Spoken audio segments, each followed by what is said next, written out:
क्या हमारा मुल्क जासूसों के जाल में घिरा हुआ है? मानने को जी तो नहीं चाहता, लेकिन हालात यही इशारा कर रहे हैं। देश के रक्षा मंत्री के दफ्तर में जासूसी किए जाने का शक है। यह मामला ऐसे वक्त में सामने आया है जब तीनों सेनाओं के लिए अरबों के रक्षा सौदों की बात चल रही है। रक्षा मंत्री के दफ्तर में जासूस, कैसे पहुंचा दफ्तर में जासूस? कौन है वो जासूस? क्या वाकई देश के दुश्मन जासूस हमारे मुल्क में चारों तरफ फैले हुए हैं? वित्त मंत्रालय के बाद अब रक्षा मंत्रालय में भी जासूसी का मामला सामने आया है।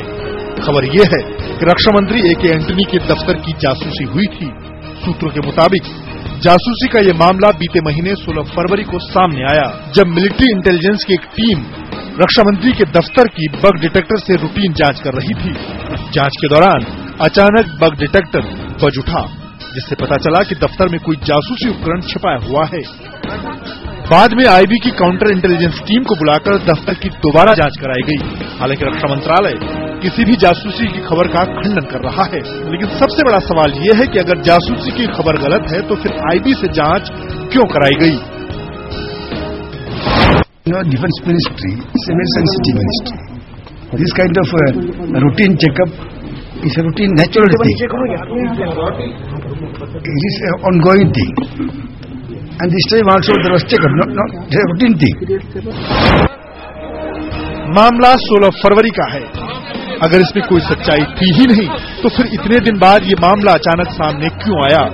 कहीं ऐसा तो नहीं कि सरकार एक के बाद एक केंद्रीय मंत्रियों के दफ्तरों की जासूसी की खबर को फैलने से रोककर खुद को किरकिरी से बचाना चाहती है? इसके पहले प्रणब बाबू के चेंबर में बगी हुई है, तो ये बहुत ही गंभीर विषय है। प्रधानमंत्री को इसके बारे में देश को बताना चाहिए। क्या वाकई रक्षा मंत्री के दफ्तर में जासूस घुस गए थे? क्या ये बात सही है कि उनके दफ्तर में होने वाली हर बात कोई सुन रहा था? देश के रक्षा मंत्री यहीं से सेना की दशा और दिशा तय करते हैं। सारे देश की निगरानी और सुरक्षा की जिम्मेदारी जिस रक्षा मंत्री के ऊपर हो, अगर उसी की जासूसी हो रही है तो सवाल उठना लाजमी है। इससे पहले भी एक बड़े मंत्री की जासूसी, सवाल कई हैं कि क्या ये सरकार में भीतरघात का मामला है या फिर इसमें किसी विदेशी ताकत का हाथ। ऐसे में अगर इस दफ्तर तक किसी जासूस के हाथ पहुंच चुके हैं तो मामला वाकई गंभीर है। इस समय दिल्ली से नीरज के साथ मंजीत नेगी।